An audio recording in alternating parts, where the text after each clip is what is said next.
I wanted to, I know it's really terrible for somebody to stand up here and read to you, but you don't know, I can't remember all of this excerpts that I want you to know. This is from Mimi, Ethel's niece. Okay? Ethel sent me a copy of this letter because she wanted me to hear what Mimi had to say when Ethel ordered a book for her niece, and I sent it to her. And she spent the first page talking about how wonderful I am. We'll skip that part.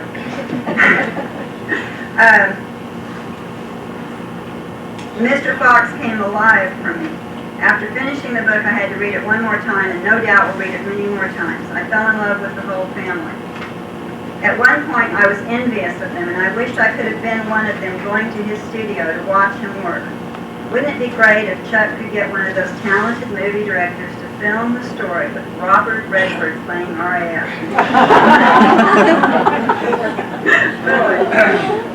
Why not? It's a wonderful, full life and a marvelous family story. Maybe the Disney Studios would be interested.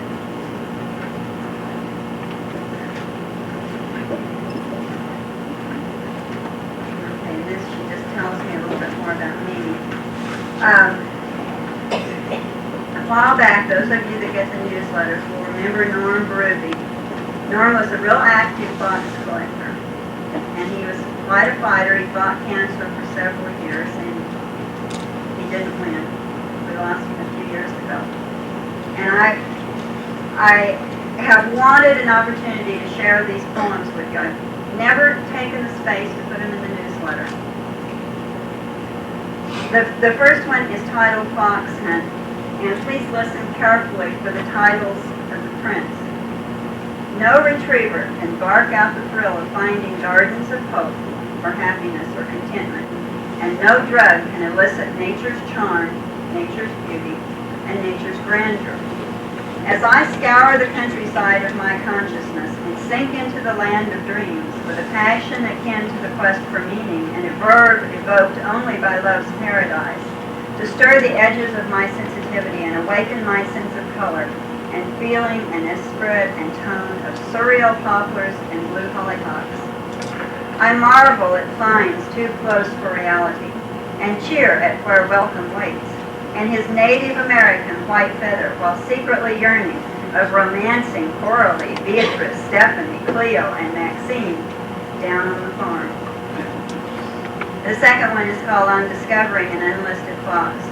Driving through Fairhaven, Minnesota on a determined afternoon in a sultry imagination, I screech my intentions to a halt and invade Twin Barn Antiques with the bloodthirst of a hound, peering in every nook and relieving every hook, till I climb to the attic and spot it beyond my reach, and take a second breath and lunge for a chair, and climb through shelves of ancient bottles and protesting tins, and barely reach the dust of a remote mountain scene, with stately firs and placid stream, and one lonely boulder swimming in the silence of a storm-free day. I could stand up here and talk all afternoon, and there's so many things I would like to share with you that have never been room actually in the newsletters or in the book or anything. But I'm going to close just with a sentiment that I wrote in the book, and that is simply that I never knew our Atkinson Fox, but I miss him very much. Thank you. Any questions? Oh, got me here. Yes, Dwayne. Tell us the status of the second book. What are you saying? As a lot of you know, Wallace Homestead published the first book. Bill Topaz, 2 years ago, contacted me about a second book. Actually, they were talking about a second book before they ever had the first one published. We wrote back and forth, talked back and forth, just trying to decide on the format of the book, whether it would be a revised edition with all the new information added, or whether there would be an actual book too. And then I didn't hear from Bill for a long time. And come to find out, of course, Wallace Homestead had been taken over by Chilton, and all the people that I dealt with at Wallace Homestead were gone. Chilton publishes craft books and automobile repair manuals and computer manuals, and and they are not interested. They are not interested in publishing book 2. I'm kind of struggling with them now to make sure they're going to reprint book 1 because it is almost sold out. We have a new price guide, and you that haven't heard of that. They have finally did get the new price guide out, and I've got some copies of it left up in the room if anybody wants it.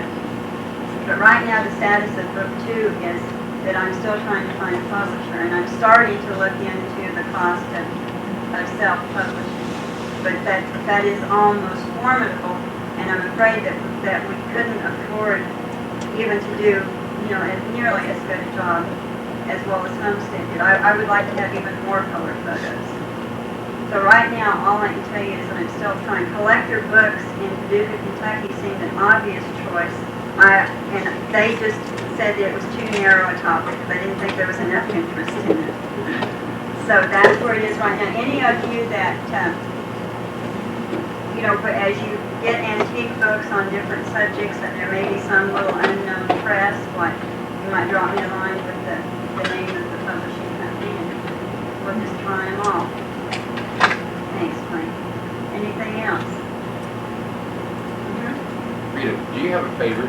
After all the ones that you've seen, do you have one that is your particular favorite? The one that I absolutely wouldn't part with under any circumstances.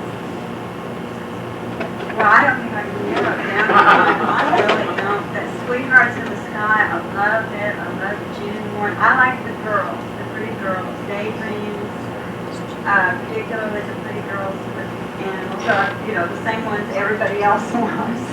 The ones that have gone out of sight in terms of value. But I'm sorry, I just don't think I can. I've pretty much got it. I think I've pretty much got it narrowed down to what I absolutely couldn't live without. The walls are covered. Anybody else? I may have found you another publisher. Oh, excellent. Very good. Over Mountain Press. They just did the Presley. Over Mountain Press? Yeah, they just did the Elvis Presley book, and they did a whale of a job. Okay. They're apparently young and wonderful. Also, I have that print with the girl looking up the castle. Uh-huh. Mine is not signed at all. What was decided on it? On which one? Oh, the girl looking up at the mountain? We just don't know, other than it's been found signed. Of course, the one Byron G. Newton has 2 girls on the rock.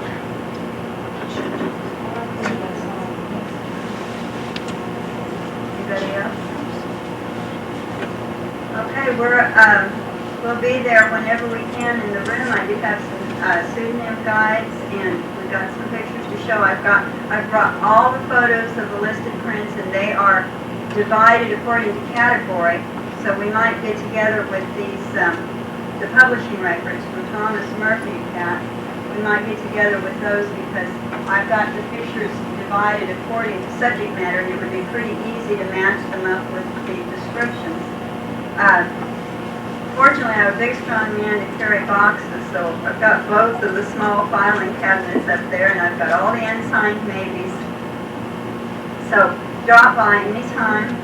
And I also have, we've got a little television-sized slide viewer in the room, and I've got over 100 slides, a lot of them from William C. Fox's collection, and a lot of them that Pat Gibson sent me that you'll probably see most of hers, so we can look at slides and just talk Fox. Thank you very much.